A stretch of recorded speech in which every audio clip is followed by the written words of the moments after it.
विचार करें स्वयं महादेव जी जो देवों के देव हैं, आशुतोष है, मृत्युंजय महादेव स्वयं क्या कह रहे हैं, हे उमा हमारा स्वयं का अनुभव है। महादेव जी अपना अनुभव बतलाते हैं कि केवल भगवान का भजन ही सत्य है, बाकी सब सपने के समान है। जैसे आपको स्वप्न आता है, रात्रि में नाना प्रकार के आपने स्वप्न में देखा, कोई व्याघ्र कोई सिंह आपको खाने के लिए दौड़ रहा था, तो आप स्वप्न में भी उतना ही भयाक्रांत हो जाते हैं जैसे आप जीवित अवस्था में। इतना आपको डर व्याप्त हो जाता है कि यह सिंह हमको ग्रास बना लेगा। और जैसे ही स्वप्न हटता है, आप जागृत अवस्था में आते हैं, तो ना वह व्याघ्र है और ना आपका भय है। वैसा ही है मानव शरीर है।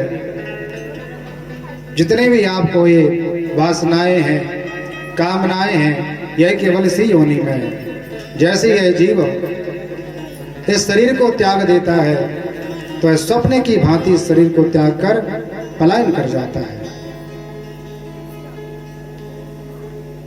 प्रत्येक प्राणी को, प्रत्येक मनुष्य को, हम सबको चाहिए कि अपने स्वधर्म की रक्षा करें। दो प्रकार का धर्म होता है, एक लोक धर्म और एक स्वधर्म। हम सब लोक धर्म में लगे हुए हैं। जितना भी कार्य किया आपने किसके लिया? लोक धर्म के लिए किया। परिवार का पालन पोषण किया, भाई बंधुओं की सेवा की, माता पिता को पूजन किया, ब्राह्मण पूजन किया, अतिथि पूजन किया, ये सब क्या किया? लोक धर्म। लेकिन हमने स्वयं आत्मा के लिए क्या किया, इसके लिए हमें प्रतिदिन सोचना चाहिए। क्योंकि लोक धर्म तो यही, जब आपकी देह समाप्त हो जाएगी तो लोक धर्म यही समाप्त हो जाएगा। केवल आपका जाएगा स्वधर्म जाएगा, और जो आपको परलोक में काम आएगा। आत्मनोमोक्षार्थ जगद्धिताय, आत्मा के मोक्ष के लिए हमें प्रयास करते रहना चाहिए। तो पहले श्लोक में भगवान ने सत्य को प्रणाम किया। इसके उपरांत भगवान ने 3 श्लोकों में ध्येय, ज्ञेय और पेय, गाने योग्य क्या है, पीने योग्य क्या है और ध्यान करने योग्य क्या है, इस वस्तु के बारे में विवेचन किया। तो बोला, परमात्मा बोले श्री सुखाचार्य जी महाराज कि केवल जो ज्ञेय पदार्थ है, गाने योग्य पदार्थ है, वह है परमात्मा के गुणानुवाद। जो भी हम वार्तालाप आदि करते रहते हैं, इनका कोई प्रयोजन नहीं है। यदि हमारी यह जीवा बनी है तो वह केवल बनी है किसके लिए? परमात्मा के नाम उच्चारण के लिए। भगवान का नाम उच्चारण करें, सत्य बोलें, किसी प्रकार के क्रोध युक्त वचन ना बोलें। हम सब थोड़े से ही कारणवश क्रोध कर लेते हैं या किसी को कुवाक्य बोल देते हैं। तो आप सबने रामचरित में सुना है कि यह जीव जो है परमात्मा का ही अंशी है। किसी को आपने गाली देकर उसका अपमान किया तो मानो साक्षात गोविंद को आपने अपमानित किया है। किसी का हित आपने किया तो मानो भगवान का हित किया है।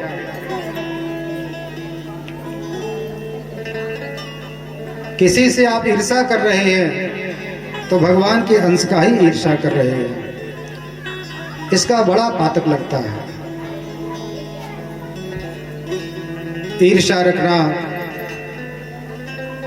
कठोर वचनों द्वारा किसी का तिरस्कार कर देना, किसी का अहित करना, ये बड़े पापों में इनकी गणना की गई है। इसलिए हम सबको चाहिए कि जितना हो किसी का ईर्ष्या ना करें, किसी से द्वेष ना रखें, क्योंकि सिया राम मैं सब जग जानी, करहूं प्रणाम जोर जुग पानी। भगवान के स्वरूप ही हैं सब। लेकिन हम संबंध बना लेते हैं और उसी संबंध में नाना प्रकार के किसी को अशब्द कह देते हैं, किसी को छोटा किसी को बड़ा बना देते हैं। लेकिन सब आत्मा स्वरूप हैं, परमात्मा का ही अंश है। भागवत जी के यहाँ से हमें एक सूत्र लेना चाहिए कि जो भी प्राणी जितने भी अवगुणों से भरा हुआ है, हमें उन अवगुणों पर बिल्कुल ध्यान नहीं देना है। हम सब क्या करते हैं, उसके केवल अवगुण का ही अवलोकन करते हैं। अवलोकन को उसी को देखते हैं कितने इसमें इस प्रकार की कमियां हैं। और पुराणों में, इतिहास में, मीमांसाओं में स्पष्ट लिखा है कि जिस प्राणी के बारे में आप ज्यादा सोचेंगे, विचार करेंगे, जितना उसका आप गान करेंगे, दूसरों से उसका वार्तालाप करेंगे, उसके सारे अवगुण स्वतः ही आप में प्रवेश कर जाएंगे। उस प्राणी का कुछ नहीं जाने वाला, जिसकी आप ईर्ष्या कर रहे थे, जिसका द्वेष कर रहे थे, जिसकी निंदा कर रहे थे, कहीं आप चार लोगों के बैठ में उसके अवगुणों को बखान कर रहे थे बड़े प्रसन्न होकर, तो उस प्राणी का तो कुछ नहीं जाएगा। किसका जाने वाला है? वही अवगुण आप में प्रवेश कर जाएंगे। और आप अवगुणों का अवलोकन करने के बाद कर भी क्या कर सकते हैं? आप किसी प्राणी को सुधार नहीं सकते, थोड़ा सा प्रयास कर सकते हैं। प्रयास करते रहे ना सुधरे तो आपका वह काम निष्फल हो गया। उतना आपने परिश्रम किया, समय दिया, और वह सुधरा नहीं, क्योंकि वह उसके कर्मों का फल है और जो हम करेंगे वो हमें प्राप्त होगा। इसलिए दूसरों का ध्यान ना देते हुए हम सभी को चाहिए कि अपने स्वयं के धर्म का अवलोकन करते रहें। 24 घंटे हम सब कार्य करते रहते हैं, लेकिन एक समय स्वयं का भी थोड़ा सा, जैसे सजने के लिए, तैयार होने के लिए दर्पण देखते हैं, वैसे नेत्र बंद करके अपने ही कर्मों का अवलोकन कर लें। एक बार यदि आपने एकांत भाव से अपने मन की बात को सुना, अपने कर्मों को सुना, तत्काल वैराग्य हो जाएगा। जो अमलात्मा, विमलात्मा, योगेंद्र, मुनींद्र, एक से एक परमहंस हैं, वह केवल एक क्षण में ही वैराग्य को प्राप्त हो गए। थोड़ा सा विचार करें तो जीव, यह संसार बिल्कुल नश्वर लगता है। भगवान ने कहा, श्री सुखाचार्य जी महाराज ने, कि सारा संसार नश्वर है, केवल परमात्मा ही सत्य है। तो पहले श्लोक में सत्यम परम धीमहि, ऐसे सत्य स्वरूप परमात्मा की हम वंदना करते हैं। बोले सत्यनारायण भगवान की जय। सत्य स्वरूप परमात्मा को प्रणाम किया। धर्मं प्रोक्षत कैत्रवोत्र परमो निर्मत्सराणां सुरां, वेद्यं वास्तवमत्र वस्तु सेवदं तापत्रयोन्मूलनम्। श्रीमद्भागवते महामुनिकृते किं वा परेरीश्वरा, सद्यो हृद्यवर्धते कृतभिः सुश्रुतभिः तत्क्षणात्। जैसे ही हम परमात्मा की दिव्य कथा का श्रवण करने का मन बनाते हैं, गोविंद कमलासन लगा लेते हैं। कल सुना था अपन ने कि अमलात्मा, विमलात्मा, योगेंद्र, मुनींद्र कई हजार वर्षों तपस्या करने के बाद प्रभु को प्राप्त नहीं कर पाते और अपना शरीर छोड़ देते हैं। लेकिन जब किसी प्राणी के मन में एक बार यही आकांक्षा हो जाए कि हमें श्रीमद् भागवत महापुराण का कथा श्रवण करना है, सुना नहीं अभी, केवल श्रवण करने का मन बना लिया, उसी समय गोविंद अपनी कमलासन हमारे हृदय में विराजमान हो जाते हैं, आरूढ़ हो जाते हैं, अवरुद्ध हो जाते हैं। ऐसे परम दयालु भगवान हैं। अकारण करुणा वरुणालय, बिना कारण के ही दया कर देते हैं। संसारी जीव तो किसी न किसी स्वार्थ के वशीभूत होकर ही हमारा प्रयोजन सिद्ध करते हैं, लेकिन परमात्मा के लिए कोई स्वार्थ नहीं है। अकारण करुणा वरुणालय, भक्तों के लिए वांछित कल्पतरु, जैसे कल्प वृक्ष होता है, जो भी आप आकांक्षा करते हैं तत्काल प्रदान कर देता है, उसी प्रकार परमात्मा भक्तों के लिए कल्प वृक्ष है। निगम कल्पतरोर्गलितं सुफलं सुखमुखादमृतद्रव्यसंयुतं पिबत भागतं रसमालयं मुहुर्रसिका भुवि भावुका। भागवत जी के पुराण को वेदों का फल बतलाया गया है। 4 वेद हैं, अर्थवेद, ऋग्वेद, यजुर्वेद और सामवेद। इन जब तीनों वेदों का, 4 वेदों का जो फल है वह है श्री भागवत महापुराण। निगमों से, कल्पों से गिरा हुआ यह अमृत युक्त फल, और जो किसी फल में किसी तोते का मुख लग जाए तो और वह स्वादिष्ट हो जाता है। जैसे अमरूद वगैरह आपने देखे हैं, आम, यदि किसी तोते का मुख स्पर्श हो जाए तो और स्वादिष्ट हो जाता है। वैसे ही निगम कल्पों का यह फल श्रीमद् भागवत महापुराण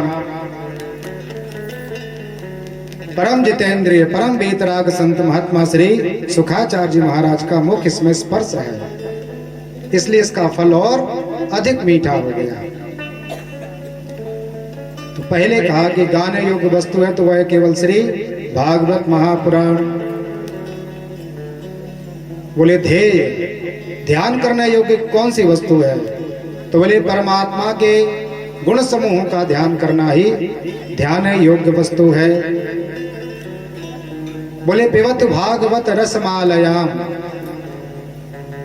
अभी आप कह रहे थे कि यह कल्प वृक्षों का, सभी वेदों का, पुराणों का, मीमांसाओं का फल है, और आप कह रहे हैं पिबत भागवत रसमालयम। भागवत जी को पीजिए। तो कहा गया है कि फल को तो हम खाते हैं, काट के खा लेते हैं, चूस के खा लेते हैं, लेकिन किसी फल को हम पीते नहीं हैं।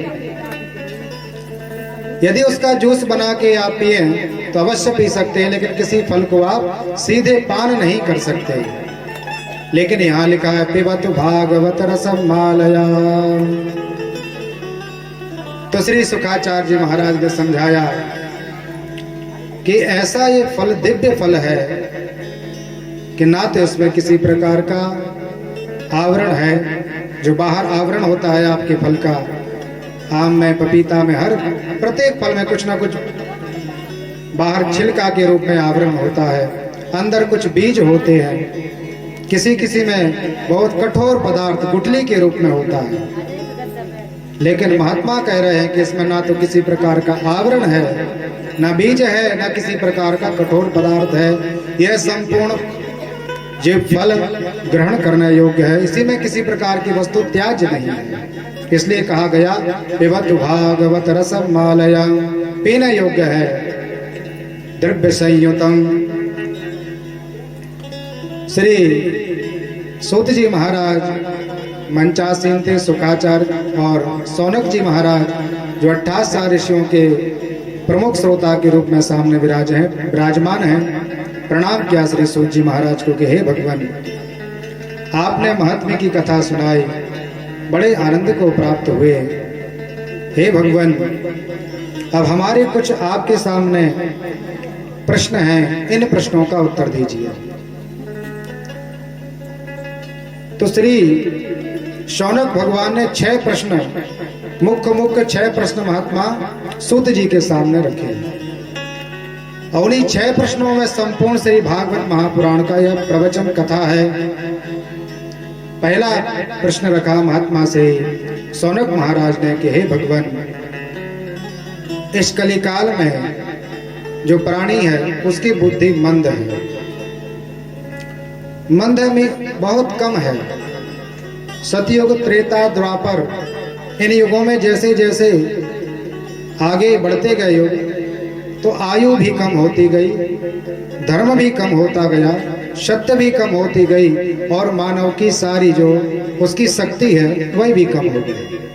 इसलिए इस मंद व्यक्ति के शीघ्रता से भवसागर पार होने के लिए आप कोई श्रेष्ठ उपाय बताइए।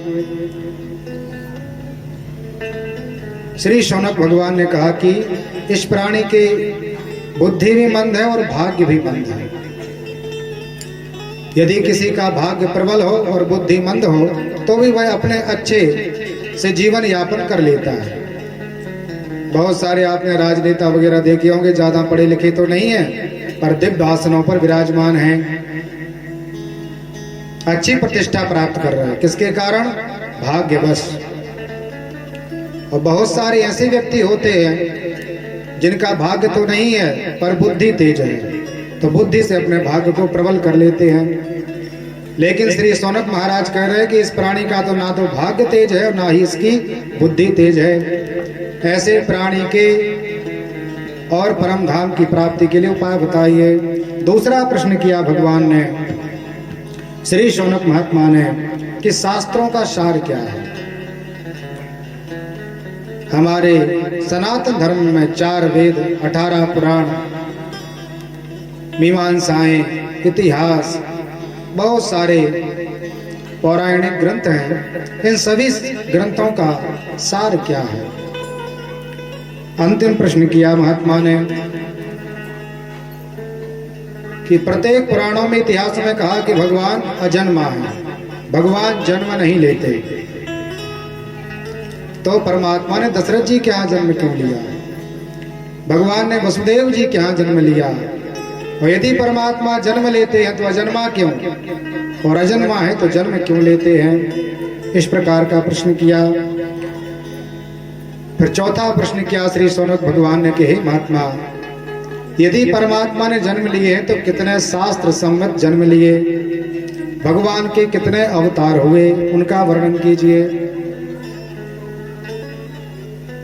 अगला प्रश्न किया महात्मा ने कि परमात्मा ने जितने भी अवतार लिए उन सब अवतारों की हमें लीला का वर्णन कराइए, उनकी कथाओं का हमें पान कराइए। आगे प्रश्न किया कि जब परमात्मा ने जन्म लिया, जन्म के बाद लीलाएं की, लीला करके भगवान ने सनातन धर्म को इस पृथ्वी पर स्थापित किया, और जब भगवान स्वधर्म स्वलोक चले गए, अपने धाम को चले गए, तो यह सत्यम, यह धर्म किसकी शरण में चला गया? इस प्रकार के मुख्य 6 प्रश्न किए। पहले का उत्तर दिया श्री सूत जी महाराज ने कि आपने कहा मंद है, भाग्यमंद है इस प्राणी का, ये वैशिष्ट क्यों आपने बनाया, ये अंतर क्यों बनाया? ऐसा हम सब देखते हैं, कोई बहुत धनवान है तो किसी के यहाँ बहुत धन कम है, कोई अधिक बुद्धि वाला है तो किसी के यहाँ बुद्धि कम है, कोई अधिक रूप लावण्य से युक्त है तो कोई कुरूप है। ये भगवान ने विविधता बनाई है हमारी इस प्रकृति में। तो श्री सूत जी से शौनक महाराज ने कहा, ये अंतर भगवान ने क्यों बनाया? जब परमात्मा का ही जीव है, भगवान का ही संसार है, तो परमात्मा ने ये पंक्ति भेद क्यों किया, ये अंतर क्यों रखा? तो श्री सूत जी महाराज ने कहा, कर्म प्रधान विश्व कर राखा,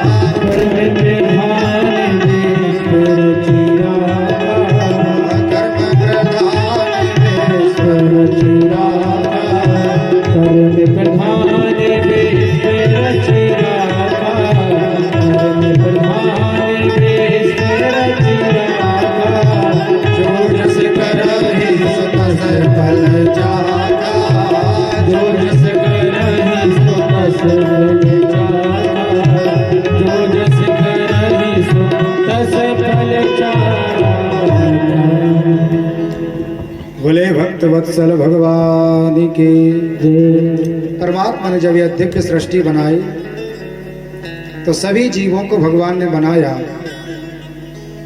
तो सभी परमात्मा के ही उदर में थे। तो जीवात्माओं ने कहा कि भगवान हम कुछ भ्रमण करना चाहते हैं, हम घूमना चाहते हैं, आपकी सृष्टि का दर्शन करना चाहते हैं। तो भगवान ने कहा, देखो यदि आप हमारी सृष्टि का दर्शन करना चाहते हैं और इस संसार में जाना चाहते हैं, मुझे मत भूल जाना, घूमते रहना, फिरते रहना, आनंद करते रहना, लेकिन मुझे मत भूलना।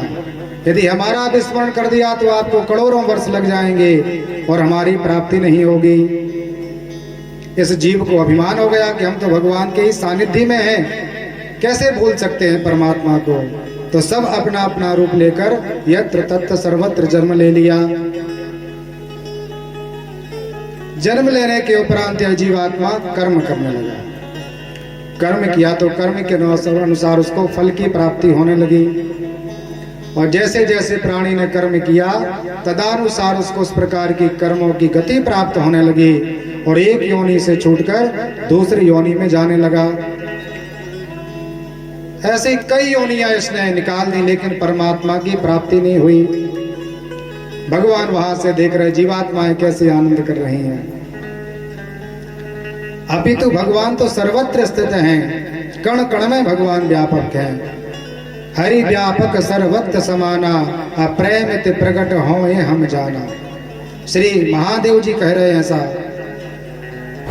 भगवान शिव का यह अनुभव है कि हमने प्रत्येक कण कण में भगवान को अवलोकित करके देख लिया है। हरि व्यापक सर्वत्र समाना। जब अनाचार नाना प्रकार का पाप इस धराधाम पर बढ़ने लगा तो देवताओं ने इकट्ठे होकर प्रणाम किया, भगवान को कहाँ मिलेंगे, परमात्मा की विनती करें। तो भगवान ने वही अवसर पाकर बोल दिया, शिव जी ने, हरि व्यापक सर्वत्र समाना, अप्रेमित प्रकट होए मैं जाना। मैंने जान लिया है। जीवात्मा ने विचार किया परमात्मा को खोजेंगे, क्योंकि भगवान तो कण कण में है, लेकिन भगवान को प्राप्त नहीं कर पाया। तो श्री सूत जी भगवान कहते हैं कि हे शौनक, जो इस जीवात्मा ने कर्म किया उसी कर्म के अनुसार इसको अनेक प्रकार का अंतर प्राप्त हो गया। 3 प्रकार की लक्षणों के कारण, परिस्थिति के कारण हम सुख और दुख को प्राप्त होते हैं। जैसे पूर्व जन्म में हमने बहुत सुकृत कर्म किए हैं, बहुत शुभ शुभ कर्म किए हैं, तो आने वाली योनि में आप दिव्य राजा होंगे, या बड़े अमलात्मा विमलात्मा परमहंस होंगे, संत होंगे, हर प्रकार से आप सुखी होंगे। सत्य का आपके पास आभूषण होगा। ये क्यों प्राप्त हुआ? आपके पूर्व जन्म के हिसाब से। अब भाई आपको प्राप्त तो हो गया, अब इसके बाद भी आपको आगे की यात्रा करना है। यदि उस यात्रा को आपको सुगम बनाना है तो पुनः आपको इस योनि में भी सत्मार्ग से चलना होगा। हम सब लोग कई बार देखते हैं, सब लोग कहते हैं पंडित जी ये तो इतना अधर्मी है, नाना प्रकार का पाप कर रहे, और केवल इनका सब असत्य आभूषण है, लेकिन बड़े फलीभूत हो रहे। तो यह क्या कारण है? केवल पहले जन्म का जो इनका सुकृत था उसका ये पुण्य अभी भोग रहे हैं। और जो सावधान प्राणी होते हैं, जब परम शांति मिलती है, परम सुख प्राप्त होता है, तो इस जन्म में भी भगवान के चरणों का त्याग नहीं करते, परम आनंद में चले जाते हैं। जो क्षणिक व्यक्ति होते हैं वो दुख में ही भगवान का केवल याद करते हैं, भगवान को बार बार पुकारते, हे गोविंद, हे नारायण, हे परमात्मा रक्षा कीजिए। सब अपने कुकर्म भी बता देते हैं परमात्मा को, भगवान बड़ी गलती हो गई, हे नारायण, हे परमात्मा आप तो अंतर्यामी हैं, क्षमा करो। कब? जब बड़ी विपत्ति आती है। और जो साधु होता है, जो महात्मा होता है, जब उसको जितना सुख प्राप्त होता है उतने सुख में वह भगवान को ही याद करता है।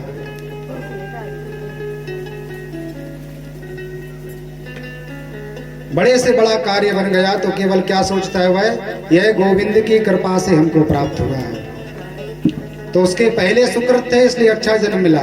अब इस जन्म में भी यदि इसने अच्छा किया तो आने वाले जन्म में भी इसको अच्छा प्राप्त होगा। लेकिन किसी आत्मा ने, जीवात्मा ने पहले अच्छा किया, इसमें इस जन्म में उसको अच्छा प्राप्त हो गया, लेकिन इस जन्म में ऐसी कुकर्म किया तो पुनः आने वाले जन्म में उसको पुनः नाना प्रकार की यातनाएं प्राप्त होंगी।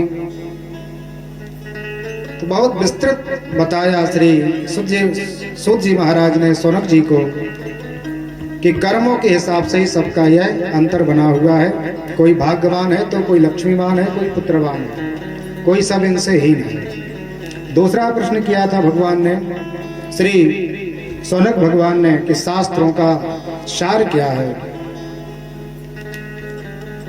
तो परमात्मा ने कहा कि शास्त्रों का सार है केवल भगवान नाम की शरणागति। कल आपको प्रथम दिवस की कथा में हमने बार बार आग्रह किया था कि सब कुछ करें या न करें, लेकिन सतत भगवान का नाम अपनी जिह्वा पर अवश्य रखिए।